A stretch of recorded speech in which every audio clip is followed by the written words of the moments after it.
Una sa lahat, ilang araw matapos ang pagkalunod ng Ateneo student athletes na si Rene Baterbonia at Divine Nadili, Coach Tab Baldwin binasag na ang kanyang katahimikan. To the depth of my being, I'm sorry. Nag-public apology, nagpahayag ng kanyang panlulumok. At that moment, I felt I had failed. I failed as a leader. I felt I had failed as a coach.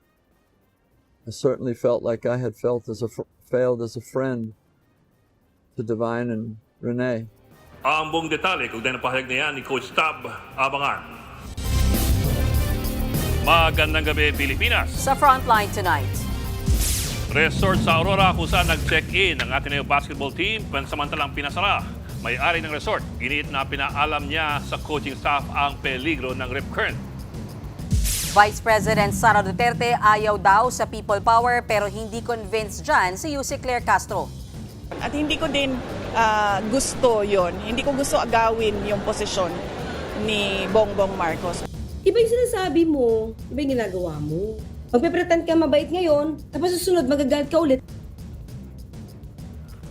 Araw ng kasarinlan, sinabayan ng protesta. Nauwian sa tulakan at meron pang nag-iyakan. Facebook ngayong gabi, bakit biglang nag-down? Yate na maghahatid ng tulong sa mga nilindol na sunog sa gitna ng dagat. May rumisponde bangka pero nasunog din.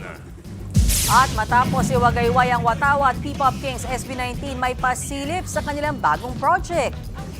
Habang si Taylor Swift may bagong achievement.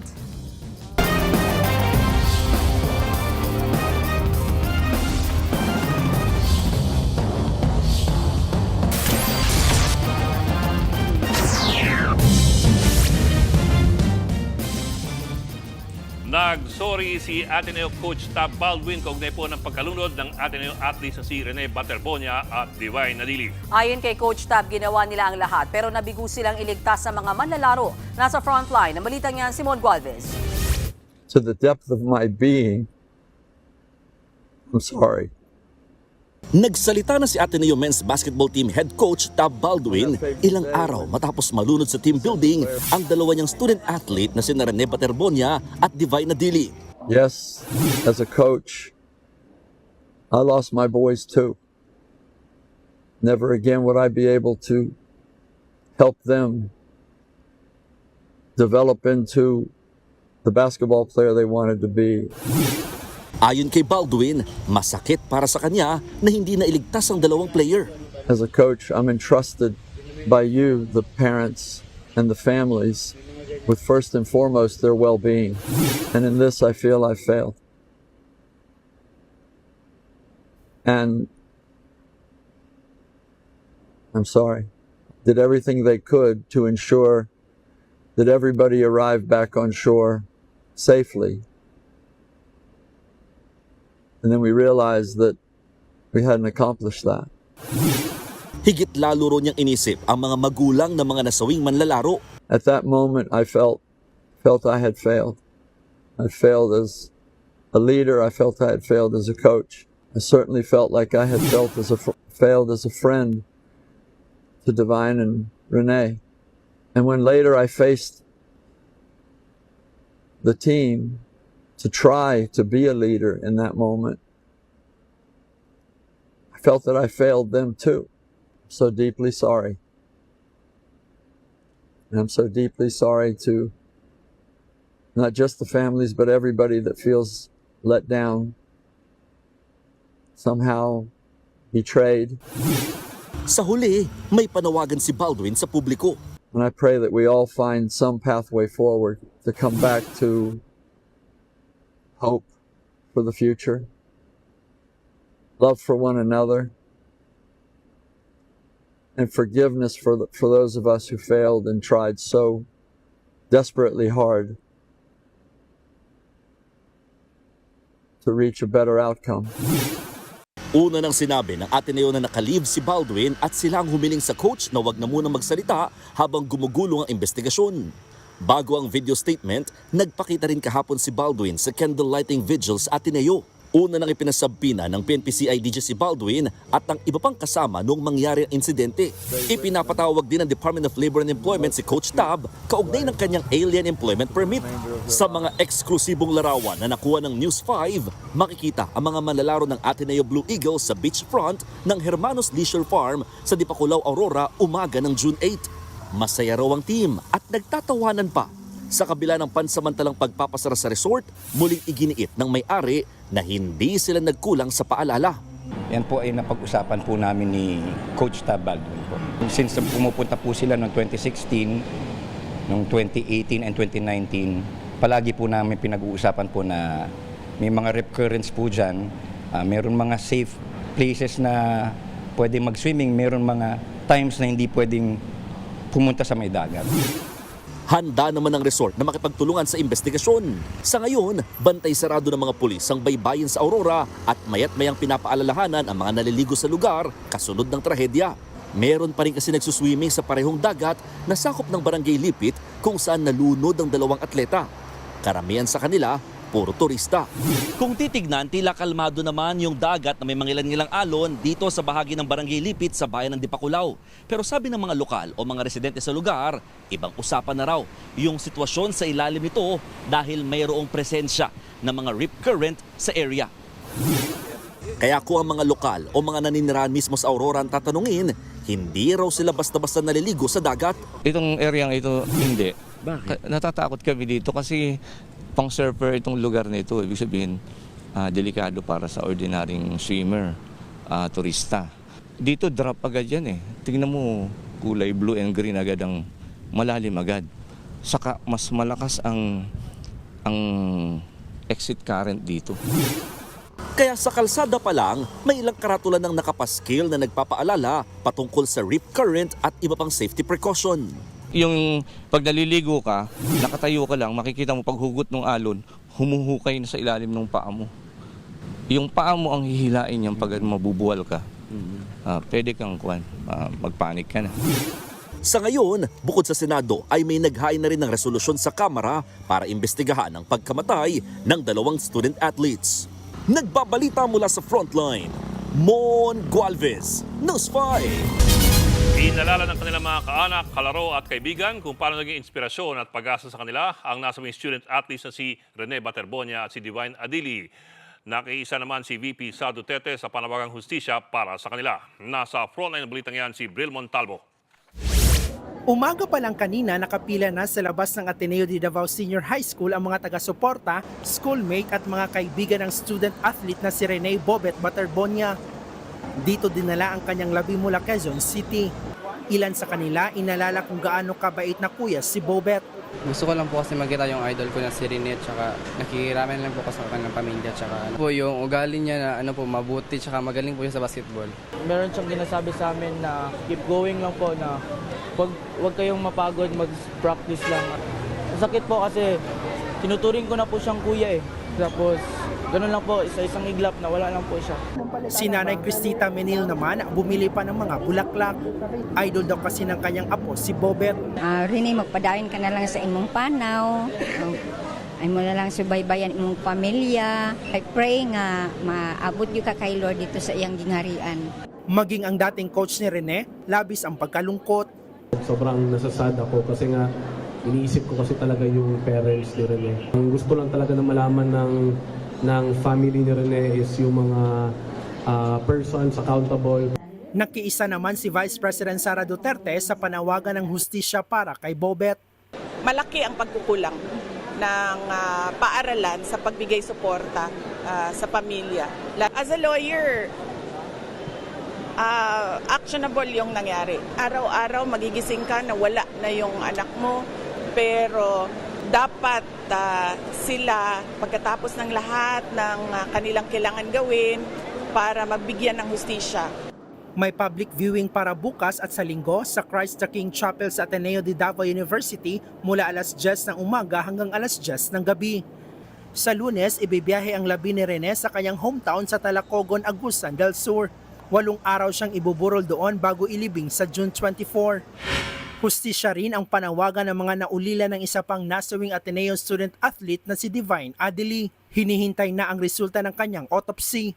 Umaasa naman ang kanyang pamilya na gagawin ng Ateneo ang nararapat. Lalo't si Adely raw sana ang kanilang pag-asa at breadwinner. Our hope was just taken away.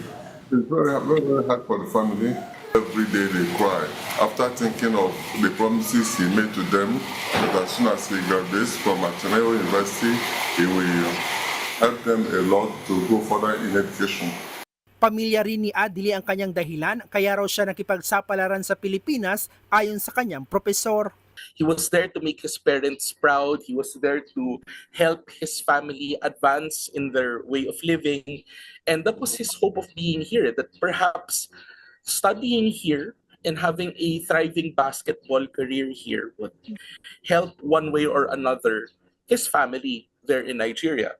Nagbabalita mula sa Frontline, Bril Montalvo, News 5. Iginiit ni dating Senator Antonio Trillanes na ang kampo raw ni Vice President Sara Duterte ang nagpaplano ng people power laban sa administrasyon pero itinanggihan ng bise. Anya, wala raw siyang balak agawin ang posisyon ni Pangulong Bongbong Marcos. Ang kanyang dahilan alamin sa Frontline Report ni Mobile Journal Alexis Ebwe. At hindi ko din gusto yon. Hindi ko gusto agawin yung posisyon ni Bongbong Marcos. Gusto ko makita ng taong bayan hanggang sa dulo kung gaano walang hiya si BBM. Yan ang diretsang sagot ni Vice President Sara Duterte sa umuugong na panawagan umano ng ilang retiradong sundalo at grupo na si VP Sara ang manguna sa nilulutong umanong people power. Pero ayon mismo kay Duterte, wala siyang balak gawin yan lalo't nanumpa siya na depensahan ng konstitusyon. So wala sa aking mga kamay ang pagsasagawa ng extra constitutional means, no, to overthrow the current administration.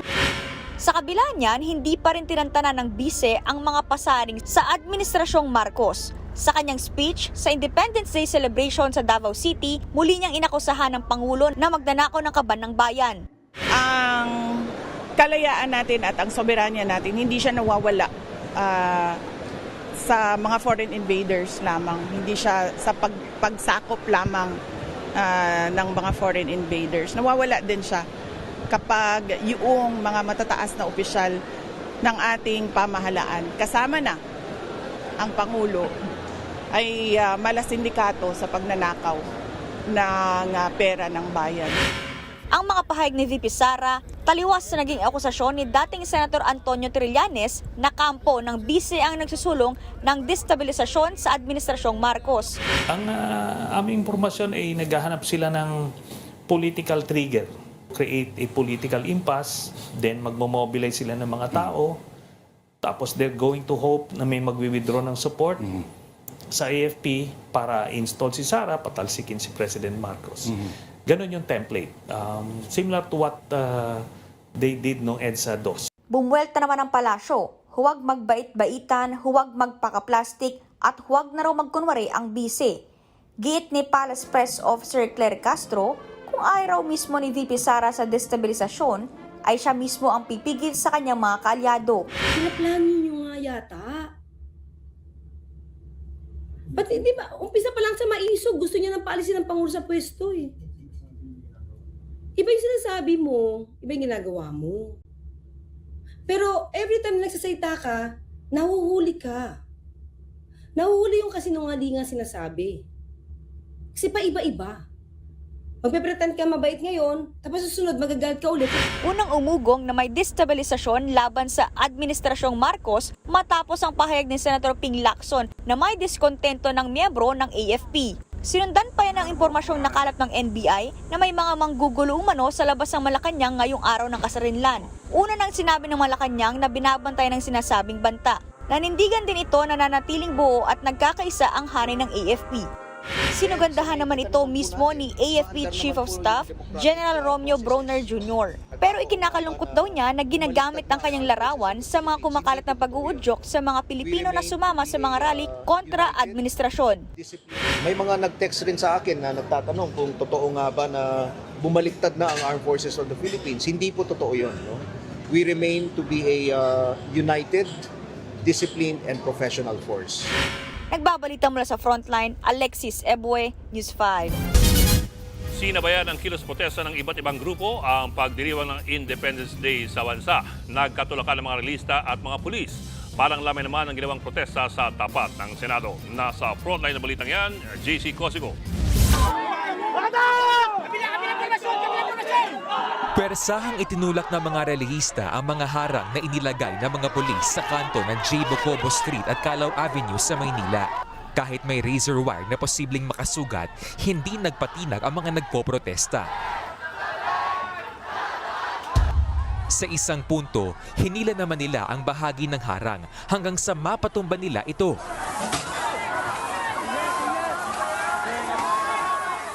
Nang matanggal ito, sunod na hinarap ng mga relihista ang barikada ng mga pulis, lalong nagkapisikalan. Pero sa huli, nanaig ang mga pulis, hindi nakalusot ang mga relihista. Dahil dyan, nagkasana lang sila ng programa sa Calao Avenue. May mga kumanta at sumayaw. Meron pang babaeng humiga sa harap ng mga pulis. Tinututulan ng grupong yan ang anilay pang-iimpluwensya ng Amerika sa Pilipinas, kabilang na sa usapin ng militar. Gusto natin na sa punot dulo nito, ang Pilipinas, ang mamamayang Pilipino ay makapagdesisyon para sa mga pulisiyang pakikinabangan natin, hindi ng pang ibang bansa. Nagpatupad naman ang Manila Police District ng maximum tolerance at nag-deploy ng nasa 2,000 pulis. Alam po naman natin ang pakay ng mga relihista po, no? So, bago pa man po sila makapagsagawa ng anuman pong hindi nararapat o labag sa batas, ay ano po natin sila pipigilan sa anuman po nilang masamang gawain o balakin. Sa harap naman ng Senado, sinabayan din ang protesta ng mga Duterte supporter ang Independence Day. Nagdala pa nga sila ng kabaong at meron pang humiga roon na para bang pinaglalamayan. Para kumpleto, may mga tila crying ladies na may matitinding panawagan. Ibaba mo si Marcos sa pwesto niya! In Jesus' name! Hallelujah! Praise the Father in heaven! I am calling your name! Mamatay na lahat ng magnanakaw! Dahil dyan, naghigpit na seguridad sa paligid ng Senado at higit 8,000 pulis ang idineploy. Sa huli, generally peaceful naman daw ang paggunita ng Independence Day rito. Giit ni NCRPO Regional Director Police Major General Anthony Aberin, tuloy ang kanilang pagbabantay hindi lang sa Senado, kundi maging sa Kamara at sa Malacanang, bunsod ng alingas-ngas na mayroon daw gustong manggulo ngayong araw. Nagbabalita mula sa Frontline, JC Cosico, News 5. Suportado ni Pangulong Bongbong Marcos si Senador Win Gatchalian bilang Acting Senate President. Kinamayan ni PBBM si Gatchalian sa pagdiriwang ng Independence Day sa Manila. Saglit din silang nag-usap. Sa speech ng Pangulo, formal niyang kinilala si Gatchalian bilang leader ng Senado. Tinukoy niya ang senador bilang Senate President pro tempore na pinalakpakan naman ng mga dumalo. Samantala, iginiit din ng Pangulo ang kahalagahan ng pagkakaisa sa kalayaan. Sabay, kinonekta ito sa mga hamon sa bansa ngayon. Pero anya, naniniwala pa rin siya sa kabutihan ng bawat Pilipino. House Speaker Faustino D. and the honorable members of the House of Representatives, Senate President Pro Tem Sherwin Gatchalian, the Dean of the Diplomatic Corps. Maraming hamon sa ating kalayaan at kaunlaran. Nandyan ang mga katiwalian, pagkakakanya-kanya at kahirapan. Nandyan din ang mga pandaigdig na kaganapan at banta ng tinatawag na climate change at kalikasan.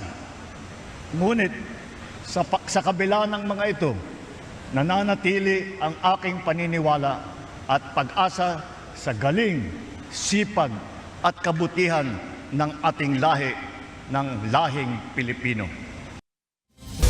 May bagong ebidensya raw ang House Prosecutor sa impeachment trial ni VP Sara Duterte. Ayon kay Congressman Terry Ridon, tungkol ito sa private properties ng bise. Hindi raw ito dineklara ni VP Sara sa kanyang Statement of Assets and Liabilities and Net Worth or SALN. Milyon-milyong piso raw ang halaga ng mga ito. Sa Lunes naman ang deadline para sa pagsusumite ng pre-trial brief ng prosecutors at kampo ni VP Sara sa Senate Impeachment Court. Sa June 18 naman ang pre-trial conference pero sarado ito sa media at sa publiko. Mga pag-aari po ito na nakalagay po sa mga listahan po ng mga opisina ng pamahalaan. These are personal properties. These are not real properties. No? But ito po ay papasok pa rin doon sa milyon-milyong pisong halaga. Pero nasa milyon-milyong piso pa rin po yung pinag-usapan natin dito. Mga kapatid, nawala ang Facebook ngayong gabi. Biglang nag-down ng FB pati Messenger at Instagram. Ayon sa outage website na downdetector.com, nakaranas ng problema ang ilang users. Nagsimula yan mag-aalas 10 ngayong gabi pero hindi naman tumagal ng 1 oras at bumalik na rin ang Facebook. Wala pang pahayag ang kumpanyang Meta na humahawak sa Facebook, Messenger at Instagram.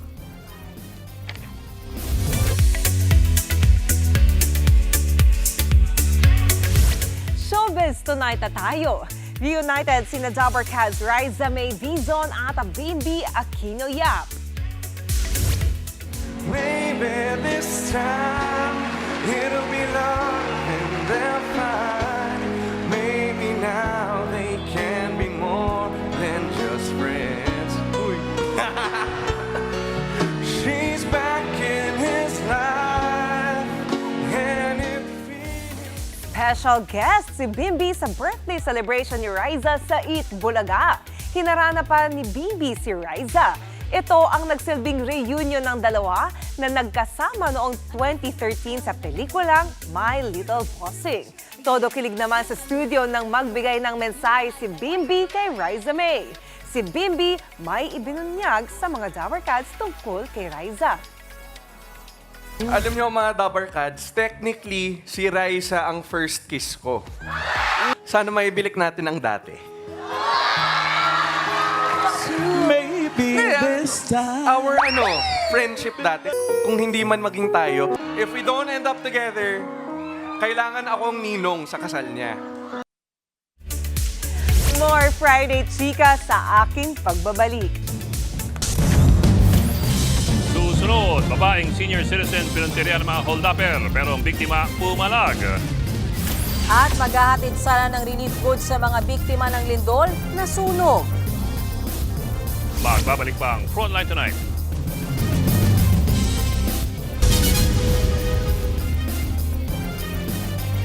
Mga kapatid, Ed Lingaw po, maging maalam at may pakialam sa mga napapanahong balita sa ating bansa.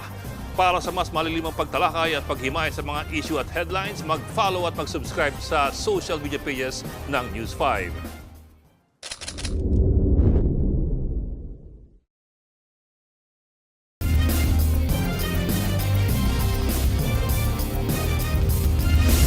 Napul sa video ang aksyong pang-hold up ng riding in tandem sa Cavite City. Dinaragit nila ang isang babaeng senior citizen na mag-isang naglalakad pa uwi. Lumaban ang biktima sa mga suspect pero natangay pa rin ang kanyang bag. Patuloy na tinutugi sa mga salari na posibleng nasa likod din daw ng ilang hold-upan sa ibang barangay. Nasunog ang isang yate na maghahatid sana ng relief goods sa mga biktima ng lindol sa Sarangani. May rumisponde na bang bangka? Yun nga lang ay inabot din ito ng apoy. Nasa frontline ng balitang yan si Gary De Leon. Maghahatid sana ng tulong sa mga napinsala ng lindol ang yate na yan nang matupok ito ng apoy sa dagat na sakop ng Glan Sarangani. Sa paunang ulat ng Philippine Coast Guard, tinangkang tumulong ng isang bangkang pangisda pero naabot din ito ng apoy at tuluyang nasunog. Nadamay ng gamay sa dako, kaya nag-rescue sa dako na pinagkasunog, pero dako daw na. Sa huli, nailigtas ng Philippine Coast Guard ang lahat ng 10 sakay ng yate, pati na ang mga nasa maliit na barko.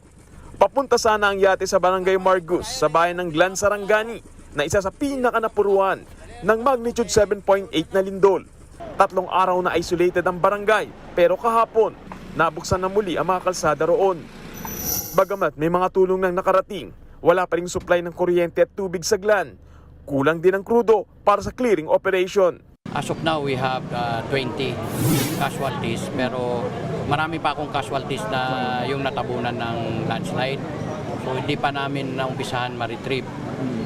One of the reason is wala kaming fuel. Walang fuel kasi ang Glan kasi 3 days kaming na-isolate. So walang tanker. Mula sa naunang 8 barangay na isolated dahil sa landslide, 4 na nabuksan ng mga kalsada Kabilang dito ang Barangay Small Margus na 23 kilometers ang layo mula sa poblasyon ng Glan. Sa pagpasok dito sa Barangay Small Margus, sunod-sunod na landslide ang madadaanan ng mga motorista at mapapansin din na tila nakaurong pa ang tubig sa dalampasigan. Pahirapan ang clearing operation ng DPWH dahil sa banta ng mga pagguho. Tulad na lamang sa bahay ni Glyza sa Kalamayan na pinadapa ng lindol. Namundok ng 4 na araw ang pamilya ni Glyza dahil sa banta ng tsunami. Takbuhan na naman yung mga tao, walang mga dala-dala, ang iban may nadala. Pati mga bata, nagkawatwak, pati yung anak ko nga na nawalay sa amin yung isa kasi ewan kung sinong nang nagdala paakyat na ng bundok. Oo, kasi takot kami sa tsunami. Sa tala ng PDRMO ng Sarangani, nasa 28 na ang nasawi sa lindol, 157 ang sugatan at siyam pa ang nawawala. 743 na pamilya ang mga nagbakwit at sa kabuuan, nasa 54,000 na ang pamilyang apektado. Aabot naman sa higit 3,500 ang mga nasirang bahay at mga gusali sa Sarangani at tinatayang nasa 11,100 ang partially damaged ngayong araw ng kalayaan. Ganito ang eksena dito. May mga nagwawagayway ng mga karatula sa kalsada para mamalimos sa mga motorista. Kami ng pagkain, tubig sa gobyerno! Hanggang ngayon wala pang tulong! Nagbabalita mula sa Frontline, Gary De Leon, News 5. Nagpaabot ng tulong ang Alagang Kapatid Foundation sa mga biktima ng magnitude 7.8 na lindol sa Mindanao. Kabilang sa mga pinuntahan ay ang Sarangani Province na isa sa mga lubhang naapektuhan ng kalamidad. Hatid ng Alagang Kapatid ang relief goods para sa mga sinalanta. Katuwang ng Alagang Kapatid sa paghatid ng tulong ay ang Church of Jesus Christ of Latter-day Saints, Soc Sargent Ecumenical Council, United Church of Christ in the Philippines, Gensan, Dagyao Relief Network at the United Methodist Church. Bukod sa Sarangani, nagpaabot din tayo ng tulong sa mga taga General Santos City na napuruhan din ng pagtama ng lindol. Hindi kinabahala ni Defense Secretary Gibo Chodoro ang ipinataw na travel ban sa kanya sa China, Hong Kong at Macau. Ayon kay Chodoro, karapatan ito ng China. Hindi rin daw ito hadlang para ipagpatuloy niya ang kanyang tungkuling ipagtanggol ang Pilipinas. Ang Department of Foreign Affairs naman tinawag na unfriendly act ang ipinataw na travel ban sa kalihim. Dahil dito, mas nagiging komplikado ang relasyon ng Pilipinas at China. Kasabay niyan, pinuri rin ni Akbayan Party List Representative Percy Sendanya ang patuloy na pagtatanggol ni Chodoro sa ating soberanya. Kaya naman panawagan niya sa mga opisyal ng gobyerno gawing ehemplo si Chodoro at ang mga mangingisda na patuloy na lumaban sa walang tigil na pambubuli ng China. Susunod, hitmaker na si Taylor Swift na pabilang sa prestigious Songwriters Hall of Fame. At P-Pop Kings SB19 may pasabog sa susunod na buwan. May bagong atin. Tutok lang mga kapatid dito sa Frontline Tonight.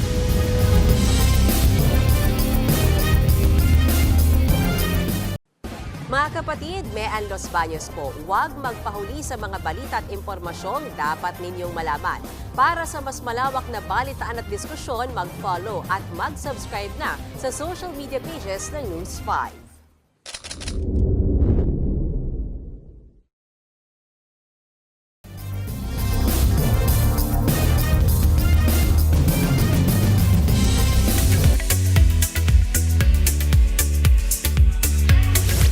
Achievement unlock para kay Taylor Swift. Siya lang naman ang youngest woman sa prestigious Songwriters Hall of Fame. Very grateful ang 36 years old singer-songwriter. Say ni Tay-Tay, easiest part ng kanyang career ang songwriting. Pinasalamatan niya ang fans at kanyang family. Kasama rin ni Taylor ang kanyang fiancé na si Travis Kelce. Usap-usapang ikakasal na ang dalawa next month. Attention 18! May bagong pasabog ang P-Pop Kings na SB19. Nag-post online ang grupo ng isang poster. Ang nakalagay, may bagong atin. Sa July 1 yan ilalabas. Speaking of SB19, makakakolab muli ni Justin ang OPM singer na si Maki. Songwriter si Maki's upcoming single ni Ja na Dahon. Sa June 19 ang release niyan. Una na silang nag-collab sa kantang Habang Buhay Pansamantala ni Maki. At yan ang ating showbiz this Friday. Ako po si Johnny Alipon. Happy weekend mga kapatid! Okay, bago po tayo magtapos, isang pagpupugay para sa kagitingan. Kinilala po ang ating partner na si Mian Los Baños Oroseo sa Duyan Ka ng Magiting Awards ng 2026. Pinarangalan si Mian bilang natatanging Pilipina sa larangan ng pamamahayag. Pagkilala yan sa mga modern-day heroes na nagpapakita ng katapangan at pagka-makabansa. Ginawa ang awarding ceremony sa AFP headquarters sa Quezon City. Congratulations, partner! At nasaan ang iyong papitsa? Uy, ang galing. Kuwang-kuha ka dito ah. Kuwang-kuha ako dyan. Huwag naman, si Emilio Aguinaldo naman yan. Pero mas kuwang-kuha dito. Yeah. Sa 2028, huwag niyo akong kakalimutan. Mian Los Baños Oroseo. Dapat meron yung petsa, yung mga parang Oh, kalendaryo. kalendaryo! Ganda, diba? Parang sa hardware. Binibigyan ng hardware. Sige, sa December, alam ko na ibibigay ko sa inyo. Alagyan ko na lang yan ng petsa dyan. Diba? Mga kapatido, hindi mo masyadong nagkakaroon. Tuwa ka dyan, ha? Pero congratulations, Miss Mian. Salamat. Para sa atin yan, para sa Frontline Tonight sa News 5. At syempre, para kay Johnny na, happy birthday to you! O, diba? Siyempre, tabi natin si Miss Mian dito. Oo, ba't parang ako yung may selebrasyon? Ayan. Gusto ko yung naka-Pilipinyana tayo lahat. Gusto ka ganyan ka? Bitawan mo muna yung picture ko. Tama na yan. Mag-wish ka naman. Ano yung wish mo? Secret. Sir. Stop it. Ano sa intrigue? Yay! Ilang taon ka na? Kung pwedeng tanongin. I'm turning 34. 34. Bata-bata. Bata-bata. Yes, isang oras na lang po, 34 na po tayo, mga kapatid. Okay lang yan, hindi naman natay. Hindi halata. Thank you so much. Mukha ka lang 33. Alam mo yan, Miss Mian, ng isang oras lang. Wow. Mukha ka lang 36. Ay. Hindi magandang biro yan. Teka, mag-goodbye na siya. natin. Pang-trouble tayo. Sir Ed sa akin. Birthday na at lahat, magaganyan. Sige, goodbye na tayo. O, yan po, trend naman itong pag-image mo lang headlines. Mga tao, parang ano, mag-goodbye ka ba o hindi? Balit ang diskusyon para sa paghubog ng matalinong opinyon. Weekend na po, hanggang Lunes po, kami inyong kapalit sa Balas Public Service. Ako po si Mian Los Baños Oroseo. Ako na po si Edriga, walang iwanan, Frontline Tonight.